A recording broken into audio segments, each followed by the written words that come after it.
let's do this. Hello, people. Another beautiful day. Yep.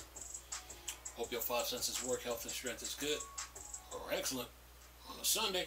the 24th of September. Alright.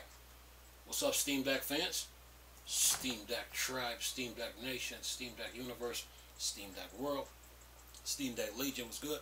Steam Deck Mog, what's happening? Steam Deck Squad, what's up? And you Steam Deck nerd, geeks, and freaks, and you investigators, what's happening? I just did a video on Xbox talking, Phil Spencer talking about MechAssault 3. So yeah, you robot lovers are spoiled. You already got Hawkins from 505 to deal with. You got Titanfall to deal with. Then there's Respawn. They have they're working on a Titanfall 3. Titanfall 3. Then there's a Mech Warriors coming out next year in 2024. So now Phil Spencer want to talk about MechAssault 3. Yeah. Anyway, I did the video already. It's already up. Now, oh, by the way, you do know that there's a Konami sale on Steam going on right now, along with the Capcom sale. The Capcom sale is supposed to be ending, I think, in a couple of days. Yeah. And don't forget about the Avengers. Download that game before they pull it off the off Steam. You know. Alright. What I got for you guys. And I'm still laughing at Liam on Gaming on Linux. Microsoft, get your filthy hands off Valve. You're already fat already. Anyway, what I got here? What I got here for you little Steam Deck nerds. Keep you guys up to date on what's going on with the Steam Deck. Alright, let's do this. See here, GE Proton 8 through 16 release with tweaks from Genshin Impact, Resident Evil, and Wine upgrades. Alright. While Valve continues working towards Proton 8.4 as the release candidate available, a small but useful update to the community maintained GE Proton as being released. GE Proton 8 through 16 is on the smaller side but contains some of the usual upgrades to various components. This is the version of Proton not supported by Valve, so it may have issues at times. The official Proton does not. However, it's also at times pull in fixes a bit quicker and can do things sometimes that Valve cannot do. To sum up, use it if you need it for specific games. Otherwise, stick with the official Proton is the best idea.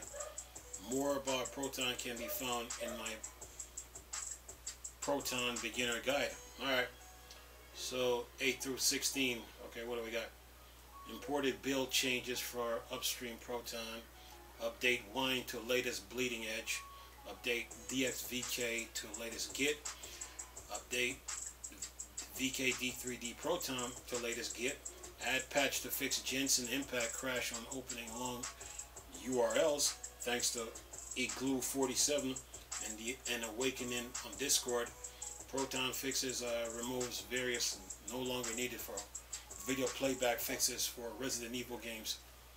And that's from Bitwolfies. He say thanks. Alright, what else we got? Alright, let's see. Mesa Vulcan getting performance upgrade for submission merging. Alright, let's do this. Says here, developer Blumenkrantz is one of my many under contract by Valve, has released another blog post highlight another fun optimization from their ongoing Mesa driver work. The post, as usual, is highly technical, so if you want to full info, give it a read. The issue with how Mesa was dealing with the Vulcan Q system and what they were doing originally seems to be a bit of a problem, where it was splitting the batch system into the individual ones. Each submit also allocates a struct to contain the summit info so that the drivers can be used the same interface. So it's increasing the kernel overhead by performing multiple submits and also increasing memory allocation. Blumenkrantz mentioned in multiple tests that show some driver pin points result is a pull quest, not yet merged, that gives a performance improvement on RADV GFX11 RDNA 3 of 1000% in one case and 50% in another. An impressive win, but it continues on Lava Pipe, a CPU-based software Vulkan driver. It saw a 3000% improvement in one case and 1000% improvement in another. Intel Arc, Intel DGZ2, one case saw a 5,000% improvement, and Turnip A740 had a 4,000% improvement on a 3,000% improvement for another. Yeah, Vulkan is always getting updates, especially when it comes, especially on the AMD side of things. Always getting improvements. All right, what else we got? Let's see here. Oh, Go.Engine. Go.Engine hits over 50k euros per month in funding. Yeah.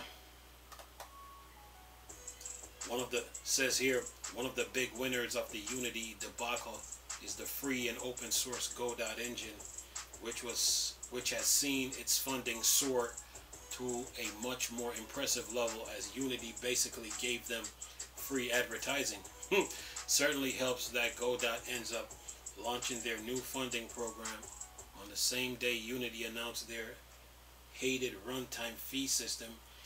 Initially, the Godot developer announced their new funding platform.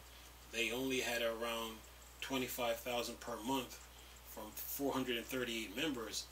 This has now exploded up to 50,323 per month from 1,458 members. A much better and more sustainable account considering they're rebuilding an entire game engine. They also recently gained Terraria developer ReadLogic as a platinum sponsor, as ReadLogic donated 100,000 along with 1,000 a month in ongoing fundings. On top of that developer Robot Gentleman of 60 Seconds has also upped their support of Godot, and no doubt plenty of others. Hopefully this is going to be a turning point where developers look more to open source tools where feasible instead of locking themselves into a proprietary game engine with predatory business practices.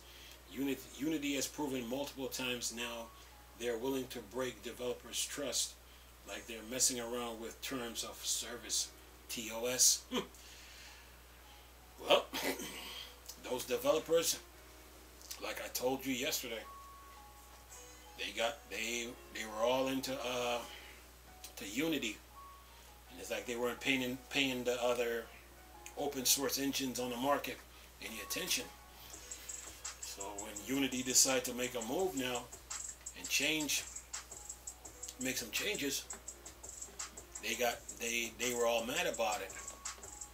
But all Unity did was gave other open source game development engines a chance to grow. That's all Unity just did. You know, it's like everybody was clamoring to Unity. Okay, all right, fine.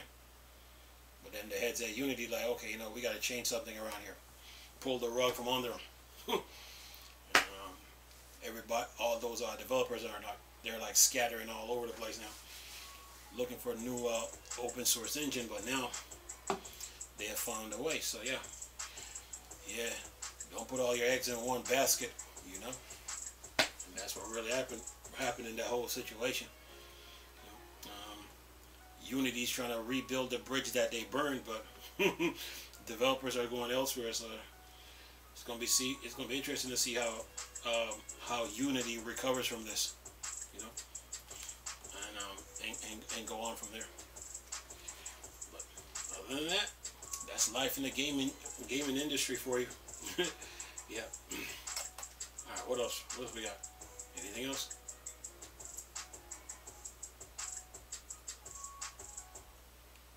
Let's see here. Is this another one? 8 hours. Did I do this yesterday? There you go. I think I did this. See, nuke their terms of service. I think this is the one where I think I did this. Yeah, I did this yesterday. Okay, all right. Well, that's it.